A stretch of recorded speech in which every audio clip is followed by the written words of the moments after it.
¿Cuáles crees que son las principales claves en el terreno de la alimentación para ganar masa muscular? El hábito más poderoso de todos para el físico y para la vida es la repetición. Lo que tú repites día a día porque eres capaz de repetirlo. Si lo vas a hacer durante 6 meses, pregúntatelo. ¿Voy a ser capaz de mantener esta dieta durante 6 meses? ¿O este entrenamiento, lo que sea? Si la respuesta es no, es que no es por ahí. Entonces, siempre y cuando tú te, entre comillas, obsesiones con algo y lo repitas día a día, es que es imposible que no tenga resultados. Pero ahora imagínate que hay un chico o chica, una persona de 25 años que nos está viendo. ¿Cómo le recomendarías calcular sus kilocalorías y macronutrientes que necesitaría para ganar masa muscular? Los dietistas utilizamos decenas de calculadoras de calorías. Pero lo que le diría a una persona que acaba de empezar en este mundo y dice, pues yo no sé ni lo que son las calorías ni cuántas tengo que comer. Hay un cálculo muy sencillo que son, activa unas... ¿Cómo tiene que ser tu comida diaria para perder grasa sin perder energía? Hay una regla de las 3 S que me gusta mucho y lo digo en las formaciones, que es la regla de saciante, o sea, es la primera S, que la comida sea saciante. ¿Vale?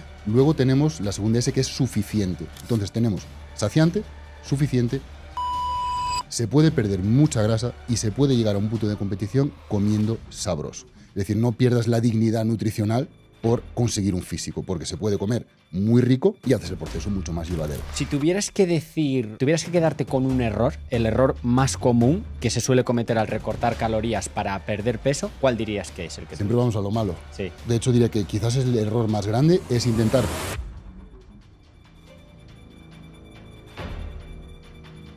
Bienvenidos a un nuevo episodio del podcast de nutrición y salud de Fit Generation. Como siempre, yo soy Gonzalo y hoy tenemos un invitado que es muy grande en todos los sentidos y además es una persona que desde que la he conocido la admiro profundamente en el plano no solo profesional, sino también personal. Se trata de que tenemos con nosotros a Marcos de Cultura de Gym, ya todos los conocéis, es dietista, es preparador de culturistas, experto en pérdida de grasa, ha ayudado a miles de personas a transformar su cuerpo y ha aprendido de cada transformación, de cada error y de cada acierto. Y hoy está aquí para ayudarnos a través de su conocimiento y su experiencia.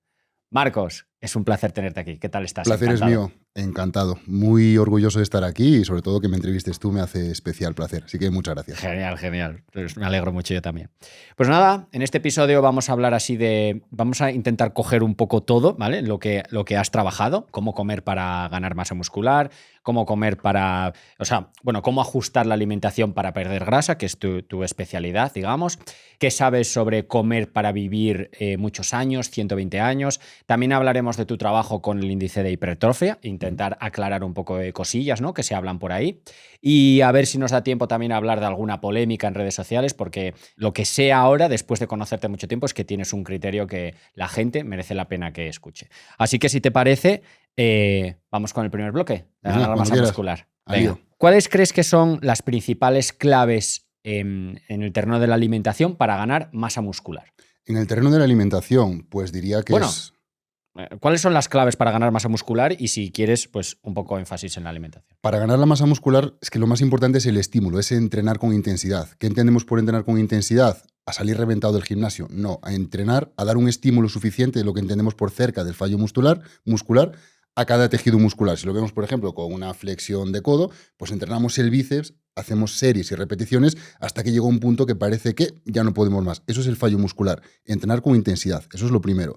Luego se genera, digamos, una alteración en el organismo, una ruptura del equilibrio. Y esto hay que nutrirlo, hay que aportar calorías y nutrientes. Con lo cual, la primera sería entrenar cerca del fallo muscular, la segunda sería aportar los suficientes nutrientes y la tercera, que se habla mucho pero no se tiene demasiado en cuenta como se debería tener, es la recuperación. Ya no hablo tanto del descanso, de dormir bien, sino de la recuperación. Desde que has entrenado ese grupo muscular, por ejemplo, entrenas pectoral un lunes y lo vuelves a entrenar el jueves, pues que el jueves te recuperes lo suficientemente bien como para volver a poder proyectar intensidad cerca del fallo muscular de una forma similar o mayor al lunes. Y esa sobrecarga progresiva es lo que va a hacer, si la alimentación es correcta, que esa estructura muscular se haga más voluminosa. Vale, la alimentación correcta te refieres sobre todo a lo que hablabas de las calorías, ¿no? Aporte calórico, si establecemos una pirámide de prioridad, en la base estaría el aporte calórico. Vale, el aporte calórico quiere decir la cantidad de calorías que tú le das a tu cuerpo a través de la comida. Correcto, la energía que tú obtienes a través de la alimentación. Vale,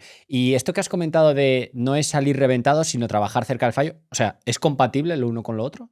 Correcto, de hecho los que nos dedicamos a hacer ese ajuste fino en la programación del entrenamiento, lo que nos dedicamos es a estimular, ya que el músculo crece por estímulo, no hay que generar ni microroturas, ni hay que tener agujetas, ni hay que tener esa percepción, que al final es una sensación de salir agotado, cansado, es como esa parte más estoica, ¿no?, del culturismo. Sí, sí. Eso no es necesario, la musculatura hay que estimularla. De hecho, pongo siempre el mismo ejemplo, que ningún nadador nada hasta no poder dar una brazada más y se hunde en la piscina, ningún corredor corre hasta no poder dar una zancada más, pero en el culturismo es como que tenemos esa mentalidad de llevarlo al límite, hay como un romanticismo, se romantiza el dolor y no tiene ningún tipo de plausibilidad, ni los mejores resultados salen tampoco de esa técnica. Y la gente que defiende este paradigma es gente que se apoya mucho en farmacología, pues lo típico, ¿no? Pues ese romanticismo del dolor, si fuera fácil todos lo harían, que realmente, bueno, pues no tiene por qué ser tan difícil. Es decir, el hecho de que sea complicado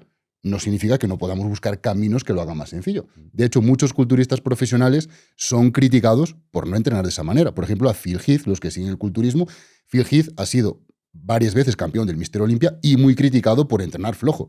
Oye, que es campeón del Mister Olympia. Entonces, mal no lo hará. Y de hecho, tenemos mucha evidencia en cuanto a hipertrofia que nos da la razón, digamos, da sustento teórico a que lo importante es que, claro, suena contraintuitivo, pero la analogía que has hecho con otros deportes podrías decir, no, el culturismo busca lo máximo posible.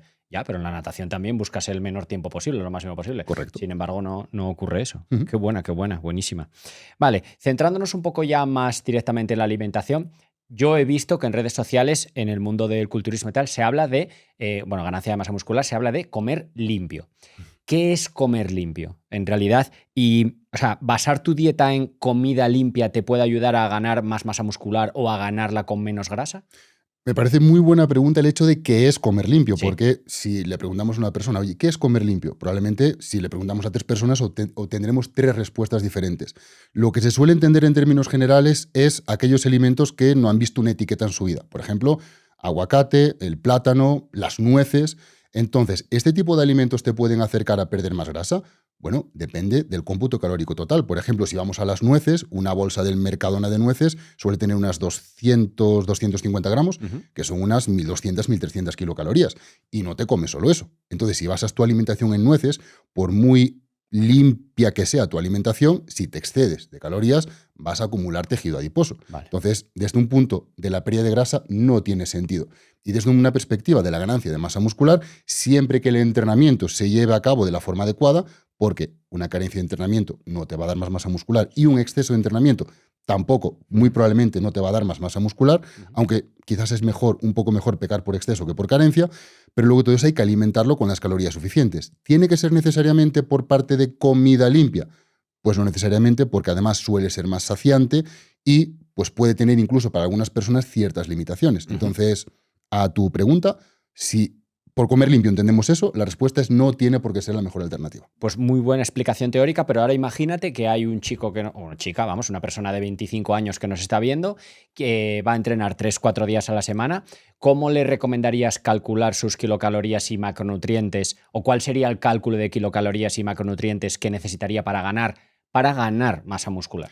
Lo vamos a hacer simple. Para una persona que no entiende nada de alimentación Eso o como que se acaba de adentrar en el mundillo. Eso es. Vale, pues los dietistas utilizamos decenas de calculadoras de calorías y todas ellas son aproximadas, unas más precisas que otras, pero lo que le diría a una persona que acaba de empezar en este mundo y dice, pues yo no sé ni lo que son las calorías ni cuántas tengo que comer. Hay un cálculo muy sencillo que son, para una persona de 25 años, has dicho, Sí. activa unas 30 kilocalorías por kilo. A partir de ahí, a lo mejor puede decir esta persona, ya Marcos, pero es que yo en mi trabajo hago 25.000 pasos al día. Y ahí es cuando entra el factor de actividad, que es un multiplicador. Por ejemplo, si una persona hace 25.000 pasos al día y además entrena 3 o 4 días a la semana, pues el multiplicador puede ser por 1,7, por 1,9 o por 2. Entonces, si tenemos, hago las cuentas, una persona de 70 kilos, 30 kilocalorías por kilo, 3 por 7, 21, si no me fallan las cuentas, serían 2.100 kilocalorías.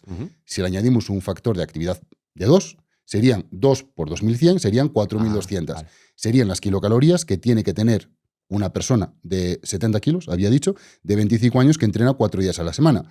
¿Por qué? Pues porque establecemos además un pequeño superávit. Los entrenamientos de pesas suelen rondar entre 200, 400 kilocalorías. Establecemos 300, pues más o menos con ese cálculo estaría en un superávit. Esto haciéndolo sencillo.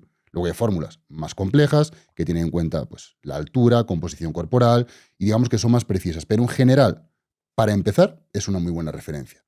Si hay una persona que se mueve menos que un ficus, que no tiene actividad, es decir, una persona sedentaria que va a entrenar, con 30 kilocalorías por kilo está bastante bien. Si ve que en 3-4 semanas no progresa, le puede añadir un 10%. Es decir, a estas 2.100 le añadiríamos 210 más, unas 2.320, me salen las cuentas, y ahí andaría. Entonces el factor de actividad, como vemos, modula muchísimo la cantidad de la ingesta. Vale, y en cuanto a macronutrientes, ¿vale? Que era la otra parte de la pregunta, Vale. que son esos nutrientes que aportan la energía, ¿cómo sueles trabajar tú con tus atletas para Pues, ganar masa muscular? Depende mucho de la persona. Es decir, aunque el librillo del dietista diga algo, luego tú trabajas con personas y lo que hacemos los dietistas o deberíamos hacer es pasar un documento de recuento nutricional en el cual durante 24 o 48 horas representativas en la vida de la persona, es decir, no el día que hay fiesta en tu pueblo, sino un lunes, un martes, que apunta absolutamente todo lo que ingiere. Café con leche, pues café con leche. A media mañana, pues me tomo una tostada con aceite de oliva y tomate, pues lo apuntas. Entonces, cuando a ti te devuelve esto, ves lo que suele comer de forma representativa en su día. Y luego a partir de ahí vas ajustando hacia sus objetivos. En términos generales, si una persona quiere empezar ya con una base más científica, reparto a nivel porcentual. Sí, por ejemplo. Pues un 60-65% carbohidratos, siempre centrándonos en carbohidratos integrales, complejos, completos, como lo suele entender la gente. O sea, cereales, legumbres, ¿no? Correcto, vegetales integrales. Luego podríamos tener un 10-15% de proteínas y un 10-15% de grasas, por ejemplo. Vale, un reparto así. Vale, y también se habla mucho, aunque ya creo que no tanto, de la dieta flexible.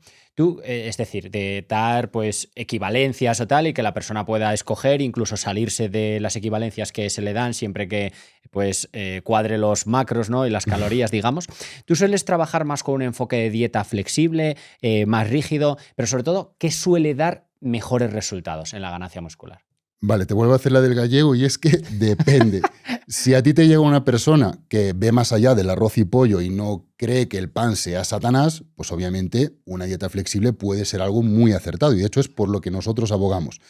En cambio, si a una persona le planteas dieta flexible y se baja una caja de Oreos al día, pues quizás la dieta flexible no sea la mejor para ello y necesita una dieta cerrada o terapia o ambas. Entonces, lo ideal siempre es tender hacia la flexibilidad, pero depende mucho de la persona. Hay personas que dicen, yo no quiero pensar, a mí me das un papel, me pones estas 3 opciones, yo hago una de ellas y ya está, no quiero pensar. Yo creo que las mejores elecciones y en todo en la vida vienen después de pensar. Es decir, a mí qué me apetece, voy a atender un poco a, porque somos seres biopsicosociales y también la parte psicológica de la alimentación es importante. Entonces, a mí me gusta que la persona que yo asesoro o mi equipo asesora que elija lo que quiere comer. Entonces, si prefiere un plan rígido, por lo que sea, se le pone un plan rígido, pero siempre tendiendo hacia cierta flexibilidad, ir educando a la persona. A tu pregunta de qué es lo mejor para los resultados, pues lo que más le facilite la vida a esta persona. Si es una persona que no quiere pensar demasiado, te lo pongo fácil.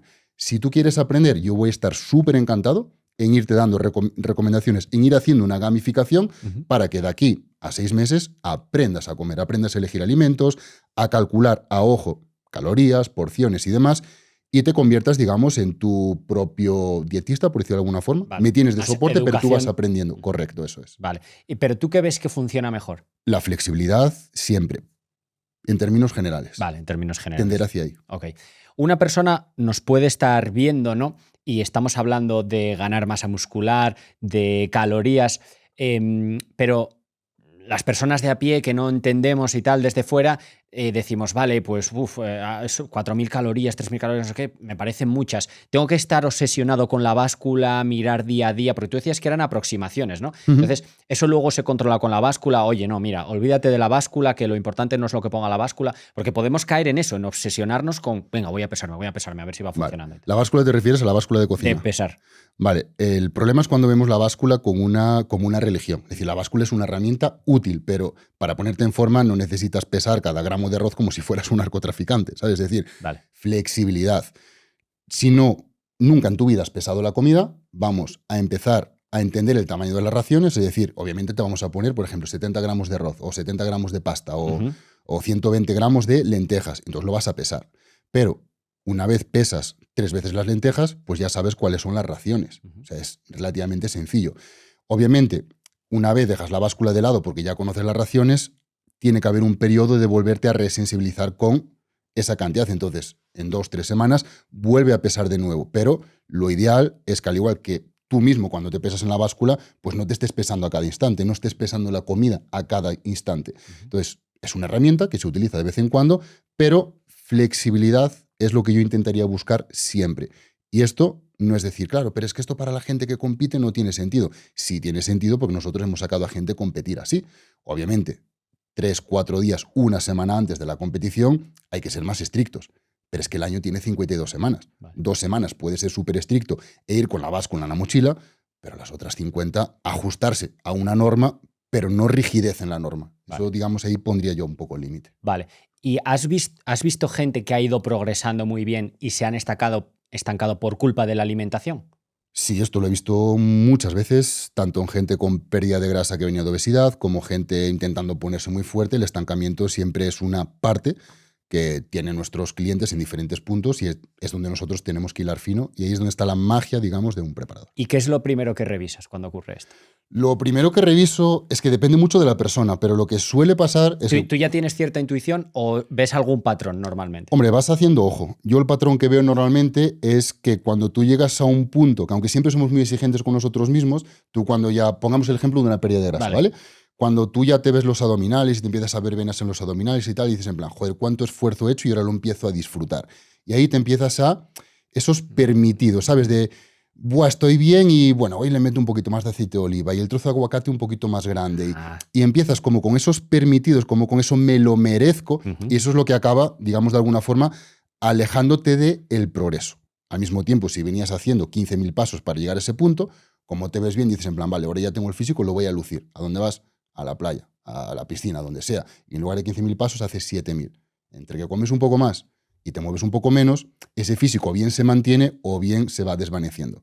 En la ganancia de masa muscular pasa un poco similar, porque si tú con lo que haces lo sigues apretando un poquito más, el físico aprieta. O sea, el estancamiento llega porque el físico llega a un punto que o bien los hábitos que tú estabas llevando a cabo se desvanecen un poco, o bien también porque el físico se satura, digamos. Entonces ahí es cuando hay que hacer una época de resensibilización. ¿A la dieta? A la dieta y al entrenamiento. Y al entrenamiento. Por ejemplo, con personas que vienen de una pérdida de grasa muy grande, pongamos, por ejemplo, obesidad mórbida, cuando una persona con obesidad lleva 4, 5, 6 meses, depende de la persona, a dieta, llega un punto que se estanca. ¿Qué hacemos ahí? Rupturas de la dieta. O bien diet breaks, o bien una semana o 2, donde somos mucho más previsivos. Esto, a priori, puede parecer contraintuitivo, porque esta persona con obesidad dice, joder, he perdido 12 kilos contigo a lo largo de estos 6 meses, pongo un ejemplo, y con estas 2 semanas de resensibilización he ganado 4. Ya has ganado 4, Vaya. quizás de glucógeno. Y también has ganado muchos puntos de motivación. Y has descansado mejor. Y has sacado presión de las articulaciones, de la cabeza. Y eso te permite volver a reencauzar con muchas ganas. Y luego esos 4 que ganas pierdes 7, y 8, y 9. Vale. Entonces es una forma de romper con la alimentación. Vale. Con el entrenamiento igual. Cuando mismamente a nivel articular te vas sobrecargando, a nivel tendinoso, a nivel muscular ya el cuerpo no responde, se hace lo que conocemos como una semana pivot de ligera descarga, un 25% de la descarga en el entrenamiento, eso se resensibiliza al músculo, al estímulo, la persona gana motivación. ¿Que entrenen con menos intensidad, te refieres? O con menos volumen, o ambas. ¿Y eso qué quiere decir? Menos intensidad es alejarse un poco más del fallo muscular, lo que hablamos al principio, y lo que es el volumen es la cantidad de series y ejercicios que hacen. Vale, relajar un poco ahí esa zona de entrenamiento. Levantar un poquito el pie del acelerador. Qué bueno. Antes de continuar con el podcast, quiero recordaros que en Fit Generation ya tenéis disponible el grado universitario de nutrición humana y dietética. Solo 3 años de carrera y sin nota de corte, clases y exámenes 100% online y podrás generar ingresos antes de acabar la carrera. Te dejo toda la información en el dossier del primer comentario y de la descripción del vídeo. Y ahora sí, continuamos con el podcast. Alguien nos está viendo ahora y está diciendo, pues no, yo no quiero cometer errores, quiero hacerlo bien. ¿Hay algún hábito que tú veas entre las personas que seguro que tienes que mejoran, que las que mejor mejoran a la... Mejor mejoran, es un poco redundante, pero bueno. Las que son más constantes en la mejoría, en la ganancia de masa muscular. ¿Hay algún hábito que tú digas, pues esto creo que explica muchísimo de ese buen rendimiento que tienen? El hábito más poderoso de todos para el físico y para la vida es la repetición. Lo que tú repites día a día porque eres capaz de repetirlo. Lo que hablamos siempre en nutrición de adherencia y lo que hablamos siempre de Si lo vas a hacer durante 6 meses, pregúntatelo. ¿Voy a ser capaz de mantener esta dieta durante 6 meses? Qué bueno. O este entrenamiento, lo que sea. Si la respuesta es no, es que no es por ahí. Qué bueno. Porque hay mucha gente que se motiva muchísimo con redes sociales, con vídeos de YouTube o con lo que sea. Y dice, de esta vez sí, de esta vez me pongo. Y empiezan con prácticas que son muy poco sostenibles. Entonces tú cuando buscas la repetición, estudiando, trabajando, perdiendo grasa, lo que sea, todo lo que hagas alrededor te va a llevar esa repetición. Porque si tú quieres mantener ese rendimiento entrenando, pongo por ejemplo este ejemplo, ya vas a intentar alimentarte para mantener este rendimiento, descansar para mantener este rendimiento, si tienes ejemplos random, gente tóxica a tu alrededor con los que discutes, te sacan energía mental, ves que el rendimiento, si tu objetivo es el rendimiento y quieres mantener esa repetición, te vas a alejar de esta gente, te vas a relacionar con ella de otra forma, vas a buscar los alimentos, el descanso, reducir el estrés, porque esa repetición para ti lo es todo. Entonces, siempre y cuando tú te, entre comillas, obsesiones con algo y lo repitas día a día, es que es imposible que no tenga resultados. Ya. En una oposición, en lo que sea. Por aterrizarlo un poco, la rutina, la constancia. Correcto. Te pongo un ejemplo, lo aterrizo a tierra. Yo quiero entrenar 6 días a la semana. ¿Lo vas a poder mantener? Ah, entiendo. Vale. Si es que no, es decir, 2 días a la semana de entrenamiento son súper buenos. Claro, porque ya se mejora, ¿no? O sea, el muchísimo. cuerpo, tú le das el estímulo al cuerpo y él ya se va adaptando, ¿no? Si le das Correcto. la materia prima, la alimentación y tal. Correcto. Si eres capaz de mantener esa repetición, dices, pues igual ahora voy a entrenar un tercero. Pues buenísimo este consejo. Perfecto. Para la gente, ¿eh? Buenísimo. Vale, pues, jolín, una pasada el primer bloque, pero todavía te queda ahí una pequeña preguntilla, que es un ranking de puntuación, ¿vale? Vale. Voy a decirte distintas estrategias o hábitos o cosas que se comentan por ahí para la ganancia de masa muscular y tú me vas a dar una nota de 0 a 10, si quieres, poner un poco de contexto y explicar un poquito. ¿Qué te parece? Madre, Reto, tengo miedo. No venías a esto, ¿eh? No venía a esto, pero dale. Vale, entonces, suplementos de proteína. Que le ponga nota. Sí, de 0 a 10. Depende. Y si quieres luego explicar un poco. Claro, es que depende para qué. Es decir, para poner... Ganancia de masa muscular estamos hablando. Depende en qué contexto. Es decir, una persona, por ejemplo, una persona que tenga caquexia, pues le puede venir súper bien porque es fácilmente digerir. Una persona que tenga síndrome de intestino corto, le puede venir muy bien. Es un facilitador. Para un culturista o un nadador rollo Michael Phelps que le cueste mucho ingerir comida, la comida líquida le puede venir muy bien. Vale. Para un chaval de 75 kilos, joven, con una analítica hormonal impecable, que por tomarse un batido se va a poner más fuerte, ahí le doy un 0. Vale. Entonces, de hecho, la proteína es un alimento, no es un suplemento. Es más fácilmente digerible y demás. Entonces, en algunos contextos, súper bien. Personas, pues lo dicho, ¿no? Que anorexia, pues algún tipo de patología puede un 10, pero para la persona saludable, típico usuario de gimnasio, en general, irrelevante. Vale. Creatina. Por ser buena, bonita y barata, le daría un 7, pero por toda la evidencia que vamos viendo, creo que su eficacia a largo plazo puede ser cuestionable. Entonces le daría un 7 porque es muy segura. Cafeína. Le daría un 10 porque Sí. me gusta mucho a mí. O sea, la cafeína... Vale, sí, un 10 sí. necesita contexto, ¿eh? A ver ese 10. Sí, a mí yo creo que la mayor parte de las cosas que he conseguido se sustentan en la cafeína. Entonces le daría Tanto un 10. personal como profesional. Totalmente. Sí, yo soy en general muy junkie de los estimulantes y la cafeína a mí me gusta mucho, entonces... ¿Forma parte de tu vida? Forma parte de mi ¿Y vida. si te lo sacan? No me lo saques, por favor. Sí.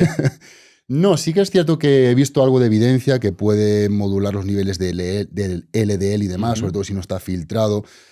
Entonces, lo que son sus resultados en salud, sí que podríamos hablar un poco más de ello, pero en cuanto a cómo... A ganancia de masa muscular hablamos. De cara al rendimiento y demás, yo 10. diría un 10. Dieta cetogénica. Ganancia de masa muscular estamos hablando. Todo el rato. Un 2, sobrevaloradísima. Entrenar 2 veces al día. Le tengo que dar nota. Para ganancia de masa muscular. Un 1. ¿Sí? ¿Quieres poner contexto aquí? Claro. Es que tampoco voy por la parte de los esteroides, lo típico que estás como en estado anabólico 24 horas al día, sino desde el punto de que una estrategia en el culturismo profesional, que la gente está muy saturada de comer, utiliza pues fármacos como la insulina y demás. Él, por ejemplo, entrenar, pongo un ejemplo, ¿vale? El lunes por la tarde, cuádriceps, glúteo, aductores, abductores. Le puede venir súper bien parar ahí el entreno y al día siguiente por la mañana, el martes por la mañana, hacer gemelo isquio, por ejemplo. Porque a nivel de apertura de oportunidad, de captación de nutrientes y también a nivel de abrir el apetito le puede venir muy bien. Vale. Y luego ese martes por la tarde entrenar, por ejemplo, pectoral y tríceps. Vale. Entonces lo que es separar el entrenamiento en 2 tandas puede venir muy bien en unos casos muy concretos que se alejan mucho, repito, del usuario. Eso es. Usuario normal que quiere ganar masa muscular. No vas a generar una nueva oportunidad de crecimiento por entrenar 2 veces. Quizá va un poco lo que decías antes de la cultura del sufrimiento, del venga y lo doy todo Claro. y mañana y tarde. No. Ayuno intermitente. Claro, ayuno y ganancia parece que no son muy compatibles, ¿no? El ayuno como herramienta le doy un 10, porque es una herramienta muy buena que creo que rompe con un paradigma clásico del culturismo de hay que comer 5 veces al día cada 3 horas. Entonces, ha entrado muy fuerte en el ámbito fitness, ha cambiado mucho las ideas y ha generado mucha flexibilidad en esos esquemas de pensamiento típicos old school, lo cual, top, un 10, pero ha ido adquiriendo con los años un pensamiento mágico. Eso, digamos que no me gusta, creo que es contraproducente y creo que mucha gente que hace ayuno le trae más perjuicios que beneficios. Entonces, el ayuno es como un martillo. Lo puedes utilizar para colgar un cuadro, lo puedes utilizar para abrirle la cabeza a tu vecino. Entonces, depende cómo utilices la herramienta, o un 10 o un 0. Pollo con arroz. Pues el pollo con arroz es como el Windows 98. Funciona, pero quizás no sea la mejor forma de operar. Entonces, ¿cómo funciona? Pues le doy un 10. Pero, hombre, si te estancas ahí y la rigidez no te permite salir de ahí, igual te está jodiendo un poco la vida. Entonces, funciona. Funciona. Al siguiente casi me has respondido ya 5 comidas al día. Para ganar masa muscular depende en qué población. Es que creo que cuando me preguntas lo orientamos desde un aspecto, desde un ámbito fitness, que la persona está saludable y demás. Vuelvo a repetir, para una persona que tiene caquexia, que anorexia, que tiene cualquier tipo de... Comer 5 veces al día le puede ayudar muchísimo a facilitar llegar a esa cantidad de calorías que, como hablamos, es tan importante para ganar masa muscular. Para una persona que le resulte indiferente, que no tenga ningún tipo de problema a nivel de trato digestivo, hormonal ni nada, ¿a ti cómo te gusta comer? 3 veces 4 o 5. Pues a mí me gusta 3. 3 es la opción. Aceites y cremas de frutos secos. Muy densos calóricamente, son como pequeñas píldoras de la naturaleza, traen aceites esenciales súper positivos para la salud y para la ganancia de masa muscular muy buenas porque aportan muchas calorías. Para la pérdida de grasa, si te pasas y te vacías el bote, pues igual aportan muchas calorías y además en poco espacio, ¿no? Correcto, mucha densidad calórica en poco espacio. ¿Qué nota les darías entonces? Un 10. 10. Sin duda. Café con mantequilla. ¿Para qué? Ganancia de masa muscular. Un 0. O sea, sí que tengo escuchado como cosas, ¿no? Como que te activa el cerebro y te es como... No, o sea, No sé. No. Te activa el café. Aparte del café. O sea, dirías tú, pues tómate el café, ¿no? Aparte, yo no lo he probado y igual pues alguien se ofende, pero como no lo he probado, no lo sé, pero me parece una guarrada, ¿sabes? Como que no mezcla eso. Ya. No sé, no lo he probado, no te puedo decir. Vale. Pero es que ni el sabor me convence. Vale, pues nada, hemos terminado el bloque de la ganancia de masa muscular de forma magistral. Así que ahora vamos con tu principal expertise, ¿no? De comer para perder grasa. ¿Cómo tiene que ser tu comida diaria para perder grasa sin perder energía? La mía. Bueno, sin perder la de energía. la gente que nos está viendo. Dice, Vale. yo he hecho lo de volumen definición, pero en definición es que era un fantasma. No podía ni mover, Vale, no ok. tenía energía, no podía entrenar. ¿Cómo enfocas tú la comida para ese tipo de personas? Vale, que cualquier han tenido persona que haya ese estado en definición, yo creo que ese estado lo reconoce, ¿no? De no tener concentración para mantener una conversación, para estar concentrado en el trabajo, para rendir en el gimnasio. Vale. Hay una regla de las 3 S que me gusta mucho y lo digo en las formaciones, que es la regla de saciante. O sea, es la primera S, que la comida sea saciante. ¿Vale? Por ejemplo, podemos poner una base de cale, legumbres. El cale es una crucífera que es hipersaciante. Verdura de hoja verde. Correcto. Verdura creo que es una crucífera, creo que es de la familia. Sí, del verdura brócoli, ¿no? crucífera, sí, una vale. col. Eso es. Legumbres, lentejas, garbanzos y demás, saciante. Luego tenemos la segunda S, que es suficiente. Comer la suficiente comida para no adquirir ese estado de caminante, Vale. haciendo la analogía con Walking Dead. Tener energía, o sea, cuando hablo de tener la energía suficiente, no hablo de comer mucho, sino de establecer una norma calórica y establecer un 10% de déficit, por ejemplo. O sea, come suficiente como para mantener tus funciones vitales, Vale. latidos de corazón, respiración, funciones orgánicas, función reproductiva, que no pierdas la libido, que es un muy buen detector de que igual estás recortando calorías de más. Cuando las mujeres pierden la menstruación, pierden el apetito sexual, los chicos igual, hipogonadismo secundario. Entonces tenemos saciante, suficiente y sabroso. Se puede perder mucha grasa y se puede llegar a un punto de competición comiendo sabroso. Es decir, no pierdas la dignidad nutricional por conseguir un físico, porque se puede comer muy rico y haces el proceso mucho más llevadero. Así que yo creo que con esto evitas, digamos, ya no solo ese cansancio, que eso va más con el aporte calórico, sino también esa pérdida de felicidad y hedonismo a lo largo del proceso. Genial, vale. Si tuvieras que decir, tuvieras que quedarte con un error, el error más común que se suele cometer al recortar calorías para perder peso, ¿cuál dirías que es el que tú Siempre ves? vamos a lo malo. Sí. Si tuviera que decir Siempre un error, no, bueno, hay que... bueno, muchas veces, hay que ir al drama. Vale.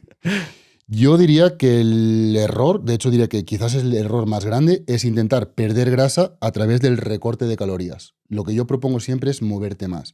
¿Por qué? Porque si tú recortas calorías, tú imagínate que necesitas 2.500 calorías, pero dices, estoy súper motivado, llega el verano, yo que sé, me he visto vídeos de Ilia Topuria y yo con 1.600 aguanto. Aguantas 2 semanas. A partir de las 2 semanas pierdes energía, pierdes masa muscular, pierdes motivación, pierdes las ganas de vivir. Consecuencia, metabolismo por los suelos, hambre por las nubes y al final, pues un rebote que ni en la NBA. ¿Qué propongo yo? Establece las calorías de mantenimiento, 30 kilocalorías por kilo, de forma sencilla, por ejemplo, que hablamos antes, Vale. y muévete más. Si das 5.000 pasos, la semana que viene vamos a dar 7.000. Vale. La próxima vamos a dar 10.000. La próxima vamos a hacer 10 minutos de cardio con un poco de pendiente después de entrenar. La siguiente, pues vamos a hacer un poco de natación, si te gusta, o de bici o lo que sea. ¿Que estás hasta las narices ya de tanto cardio? Pues ahora sí vamos a bajar un poco de comida. Pero que la única estrategia no sea siempre bajar comida, porque vas a acabar con 1.200 kilocalorías y planteándote tu vida sentado en un diván con un psicólogo. El error más común, ya. Correcto. Y en esa estrategia a la hora de decir, venga, vale, pues vamos a recortar un poco de calorías, ¿de qué nutriente o de qué macronutriente? ¿Sueles recortar de un macronutriente, de carbohidrato, de grasas, de proteínas o todos a la vez? ¿Cuál es la estrategia óptima según tú? Muy buena pregunta. Pues, aunque sea lo típico, la respuesta no va por la parte típica. De tener que recortar, lo más lógico a nivel calórico sería recortar de las grasas, porque son los que más calorías aportan. 1 gramo de grasa aporta 9 kilocalorías, en contraposición con 1 gramo de hidratos de carbono que aportan 4 o 1 gramo de proteínas que también aportan 4. Entonces, lo que tiene más sentido recortar es de las grasas. Entonces, Marcos, ¿eliminarías las grasas? No, porque las grasas son necesarias para el transporte de algunas vitaminas solubles en lípidos, es decir, se digieren mejor algunas vitaminas, que son como 4, ¿no? A, D, E y K, pues se absorben mejor. Esto es importante para una buena salud, pero sí que quizás reduciría ahí. ¿Hasta dónde? Pues no bajaría de 0,8 gramos de grasa por kilo y recortaría de ahí. Lo siguiente que recortaría, hidratos de carbono quizás, porque la proteína te sacia más, te mantiene más saciado, y yo creo que así poco a poco lo tendríamos. ¿Hay alguna ingesta diaria de carbohidratos de la que recomendarías no bajar nunca? Porque antes hablaste de la dieta cetogénica, le pusiste una nota bastante tal. Entonces, ¿hay algo que digas tú, mira, como regla general, de aquí no bajes? Hay como una teoría, que es la teoría del umbral del glucógeno, que a partir de ahí podemos sacar muchas conclusiones y podemos atacarlo de diferentes ángulos, ¿no? En el cual cierto umbral de glucógeno, en este caso esta teoría habla de los 300 milimoles por kilo seco, pero para llevarlo a un terreno, porque no nos vamos a hacer una biopsia, yo diría que no deberíamos bajar... Glucógeno muscular. Glucógeno muscular, ¿vale? Correcto. Porque cuando tú reduces mucho glucógeno muscular, pierdes rendimiento, la masa muscular está menos protegida, ya que el glucógeno actúa como un sensor dentro del músculo de biodisponibilidad energética. Al mismo tiempo también se ve reflejado en los niveles de cortisol, de hormonas del estrés durante la actividad, etc. Pero sin entrar mucho en tecnicismos, yo no reduciría de 2 gramos de hidratos por kilo. Vale. No bajaría de ahí. ¿Y eso más o menos te atreves a decirnos qué representa en la comida o cuántas calorías o cuánto de qué tipo de alimentos? Depende del peso de la persona. Cuando hablamos de 2 gramos por kilo, pues en función del peso de la persona, pero digamos que no primaría una mayor representación de grasas, de grasas y proteínas que de hidratos de carbono. Y luego hay algo que también se hablaba mucho hace tiempo, que era, que yo también hace tiempo que no escucho, pero lo de la tumba metabólica. Es decir, a medida que vas perdiendo grasa, puedes caer en una tumba metabólica? ¿Puedes explicar en qué consiste esto y si es cierto o no? Mira, te hago una analogía con el teléfono móvil. Tú Vale. saldrías por la mañana a las 7 de la mañana de casa, si sabes que no vas a volver hasta las 10 de la noche, con el móvil con un 15% de batería. No, desde luego. Probablemente no, porque según va avanzando el día y lo vas utilizando, el móvil se empiezan a capar funciones. El brillo de la pantalla baja, algunas aplicaciones que ya no funcionan bien, y eso es lo que le pasa a nuestro organismo cuando vamos con poca batería, ergo, cuando consumimos poca energía. Lo que se plantea en algunos estudios, de hecho hay un estudio muy famoso de Minnesota, que de hecho si no recuerdo mal es de Ansel Keys, si no recuerdo mal, que demuestra que ese daño metabólico no Starvation existe. Study. Eso es, correcto.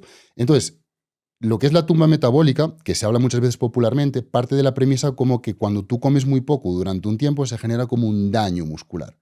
Algo Vale. queda dañado en tu metabolismo. Vale. Lo cual, con la evidencia que tenemos en la mano, vemos que no es correcto. Y a partir de aquí, de esta premisa incorrecta, parten estrategias que también son incorrectas, como es cuando tú generas este daño metabólico, para no ganar grasa, poco a poco vas incrementando 100 kilocalorías un día, 200 kilocalorías otro, poquito a poco, paulatinamente, para no ganar grasa y para no saturar el metabolismo, vas aumentando las calorías. Esto es como si me dijeses que cuando tienes un 1% de batería del móvil, cada día lo cargas un 5%. Me dirías tú, pues es una chorrada. Pues con el físico pasa un poquito igual.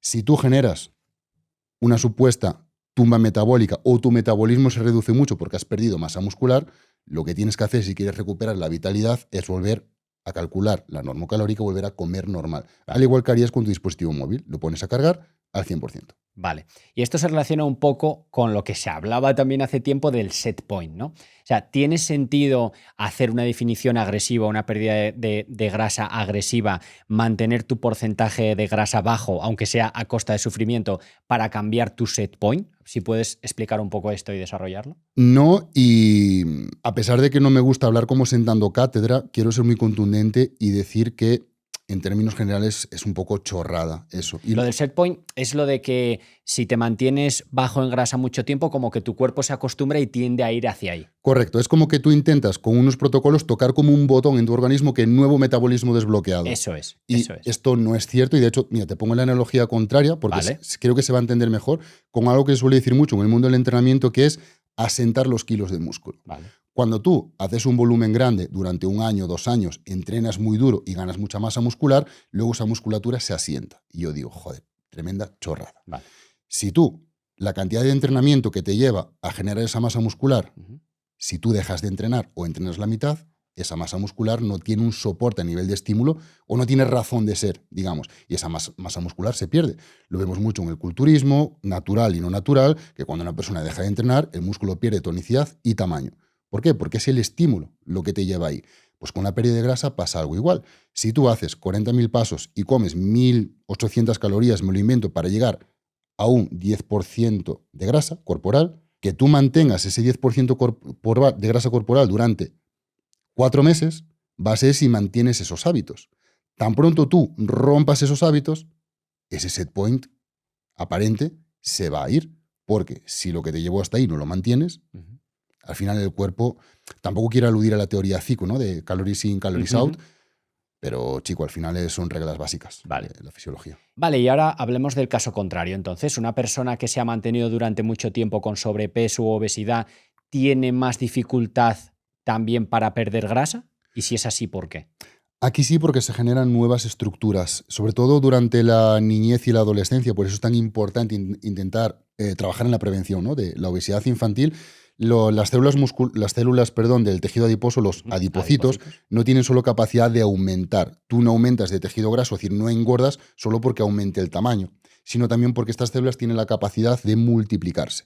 Y una vez tienes más células de tejido adiposo, la muerte o la apoptosis de estas células, es decir, que estas células vayan a menos, es muy difícil. Vale. No tiene importancia a nivel metabólico. Entonces, cuando una persona ha engordado mucho, pensemos por ejemplo en una persona con obesidad mórbida, pues toda esa cantidad de grasa que tiene nueva, a nivel de número de células, no se va a reducir de forma significativa. Pero es que además las células de grasa son células vivas, es un tejido vivo que se comunica, entre otras cosas, con nuestro cerebro. De hecho, es muy mítico ver que estas personas, hay una hormona que es la leptina, que viene del griego leptos, delgado, Pues las personas obesas, o sea, una persona que tiene leptina muy elevada está saciada, pero los obesos tienen la leptina muy elevada y lo que pasa es que se genera como una resistencia central. Y es uno de los muchos ejemplos que podemos abordar, que no me gusta mucho la plausibilidad biológica, esto lo he aprendido de ti, pero sí que es cierto que una persona obesa, su célula de grasa genera muchas señalizaciones a nivel del sistema nervioso central a través de las adipoquinas y lo que hace es que estas personas tengan más hambre. Tan pronto empiezan a adelgazar o a perder grasa, mejor dicho, digamos que esas sensaciones de hambre y saciedad las tienen como un poco pervertidas por todo el entorno hormonal. Entonces, es mucho más difícil, la complejidad aumenta mucho cuando durante la niñez, adolescencia, hemos ganado tejido adiposo en exceso. ¿La típica comida libre o cheat meal tiene algo que ofrecer a la gente que quiere perder grasa? Volvemos al depende y es que la actitud frente al cheat meal es lo que lo cambia todo. Si una persona que tiene una buena relación con la comida, una actitud sana, mejor dicho, Claro. con la comida, tú ahí me dices en plan, oye Marcos, después del podcast nos vamos a comer algo. Y yo te diré que sí, o sea, no tengo ningún problema. ¿A dónde? A donde quieras. Y lo como, excepto que tenga una alergia, una intolerancia Sí. o algo, obviamente. Pero hay muchas personas que esta cultura del cheat meal dicen, joder, yo me la tenía previsto para el sábado y generas como una forma de abordarlo casi privada, ¿no? Como que incluso te avergüenzas un poco, como que acumulas, haces acopio de comida o pides pizzas para casa, bollería industrial y como que te recluyes para comer una cantidad de comida ingente, que esto, digamos, es un acto muy insano. Incluso si te vieses desde fuera, si pusieses una cámara y te grabases haciendo eso, probablemente incluso te podrías sentir avergonzado. Y lo digo también porque yo eso lo he hecho mucho, he caído en eso. Entonces, depende cómo tú afrontes una comida libre o un día libre, pues puede ser algo que te ayude mucho a mantener el plan a largo plazo o puede ser algo totalmente disfuncional. De hecho, la propia palabra, que esto lo dice mucho la psicóloga, nuestra psicóloga, la psicóloga de Cultura de Yin, que la propia palabra comida trampa puede ser una trampa que te haga caer en un trastorno de la conducta alimentaria. Entonces, Tiene todo el sentido. cómo afrontas y vives tú esa experiencia puede cambiarlo todo. Vale, pues entonces me ha gustado mucho esto de para perder grasa vamos directamente a recortar comida, no es la estrategia óptima y es cierto que una persona que ha padecido obesidad puede tenerlo más difícil, así que hay que estar atento. O sea que genial, Correcto. porque yo no sabía ninguna de las dos cosas, así que súper agradecido. Y para terminar, pues otra vez te voy a meter ahí un poco el destornillador con otro ranking de puntuaciones. En este caso, el objetivo es perder grasa, ¿vale? Vale. Y aquí la primera, cuidado, que es muy curiosa, ¿eh? Comer con cubiertos más pequeños. Pues esto tiene mucho sentido, mucho sentido. De hecho, algunos restaurantes incluso lo utilizan para que tú saborees mejor los postres. ¿Por qué? Porque comer despacio, al igual que la repetición que hablamos antes, comer despacio es un arte. Y el hecho de comer despacio te sacia más. De hecho, hay algunos restaurantes, por ejemplo, de carnes, que ves que te van cortando trozos y te los van dando. ¿Por qué? Necesita más camareros. Y el sueldo del camarero hay que pagarlo. Pero gastas mucho menos en producto, porque comes mucho menos, porque te vas saciando. Entonces, lo de comer con cubiertos pequeños es una estrategia para ingerir menos alimento. Qué bueno. ¿De nota? Siempre y cuando entiendas bien el contexto, es decir, tomes decisiones con toda la información, como nota me parece una estrategia muy buena, le pondría un 7. Vale. Platos más pequeños, con la función de que parezca que tienes más comida. Lo hace mucho en los buffets también y es una buena estrategia, sobre todo para comer menos, porque te tienes que levantar entre cada, excepto que seas un pícaro y vayas con 4 platos a la mesa, ¿sabes? Pero sí que si, por ejemplo, imagínate un buffet donde solo puedes coger un plato, ¿no? Pues al final, entre que te levantas, digamos que te sacias. Vale. Entonces es una buena estrategia, le pondría pues un 7 también. Para aplicar en casa, que no es buffet. Puede ser útil, claro. Tiene su sentido, ¿no? O Sí, sea, explicas eso como el sentido que tiene y por lo que lo hacen y por lo que crees que funciona, ¿no? Correcto. Vale. No comer con otros estímulos. Móvil, televisión. Vale, ok. Un 10. Un 10. Un 10. Para pérdida de grasa. Sí, sí. El comer distraído es horrible, es decir, sobre todo cuando tienes poca comida, o sea, comer es uno de los placeres de la vida, o sea, para casi todos, entiendo. Entonces, junto con el sexo y 4 cosas más, comer gratifica. Son los grandes estímulos de supervivencia, digamos. Eso es, correcto. Entonces, sobre todo cuando tienes menos cantidad de comida, lo que decíamos antes, no sabor, pero además disfrútala, o sea, hazlo de forma consciente y estar comiendo con el móvil o con la televisión. Tampoco digo sin una conversación, o sea, una buena conversación sí disfruta de tus amigos, pero estímulos que puedes tenerlos 10 minutos después, pues ponlo y disfruta de la comida. Qué buena, Un 10. buena explicación. Buenísima. Primer 10, Jolín, ahí te ha costado, pero bien. Aumentar la ingesta de agua antes y durante las comidas. Con el propósito de comer menos me parece muy disfuncional. De hecho, es lo que antes se comentaba en blogs de anoréxicas y demás. Onda. Y me parece algo súper disfuncional porque el estómago, por volumen, tiene como unos receptores de presión. Entonces, también lo de comer mucha lechuga y demás, ¿no? Que aporta pocas calorías, pues el estómago, cuando se hincha, en este caso con agua, da como una señalización de saciedad. Pero eso se difumina muy rápido. Vale. Entonces, lo veo disfuncional y yo le pondría un 0. Un 0, chaval. Beber agua está bien, pero es una conducta que veo muy disfuncional. Sí, claro, con el propósito de perder grasa. Correcto, correcto. Vale. ¿Comer la fruta antes de las comidas? Lo veo irrelevante. Irrelevante. Le doy un 5 porque la fruta es muy buena. Vale. Comer muy caliente. Por el tema de la saciedad también. Vale. No sé si por efecto termogénico. Bueno, no, por efecto termogénico sería comer frío, pero. Claro. Comer muy caliente por el tema de la saciedad. Claro, es que este es como el filo de. O como una moneda, ¿no? Tiene como dos caras. El comer muy caliente puede hacer que, si está muy caliente realmente, que comas lento, pues porque te quema la lengua o el paladar. Pero al mismo tiempo también puede hacer que comas más. Vale. Porque los receptores del sabor se potencian con la temperatura. Tu un plato caliente, el sabor es más percibible, ¿no? Entonces puede hacer que comas más. Pero al mismo tiempo también cuando ese producto caliente llega al estómago, la calor dilata. Entonces produce ese efecto que hablábamos antes con el agua. Vale. Entonces yo diría que en función de la temperatura de la comida, la textura y el tipo de comida, más o menos. Quizás si es sopa, por lo que hablábamos antes, ¿no? También más mucha líquido. Cantidad y calor. En cambio, si hablamos de un postre caliente, chocolate caliente derretido, que dices tú, ¡guau, qué rico! Y acabas comiendo muchísimo más de lo que comerías si estuviera frío, yo diría que depende del alimento. Vale, o sea que te mojas ahí con una nota o tal. Depende del alimento. Vale. Vale, perfecto. Pues terminado este bloque, pasamos a hablar un poco de longevidad, ¿vale? Que creo que también te gusta investigar sobre el tema. Sí. Así que suena utópico, pero ¿podemos comer para intentar vivir 120 años? O sea, no quiero decir que la comida sea lo único que te va a llevar, sino Claro. ¿hay alguna estrategia de alimentación sumada muchísimos factores más que tú consideres que sí, que es la que más puede ayudar? Muy buen matiz, porque obviamente puede ayudar, pero la base es la genética. O sea, la genética predispone, no determinas como una pistola, ¿no? Una pistola la puedes utilizar para defenderte o para cargarte gente. Entonces, la genética predispone.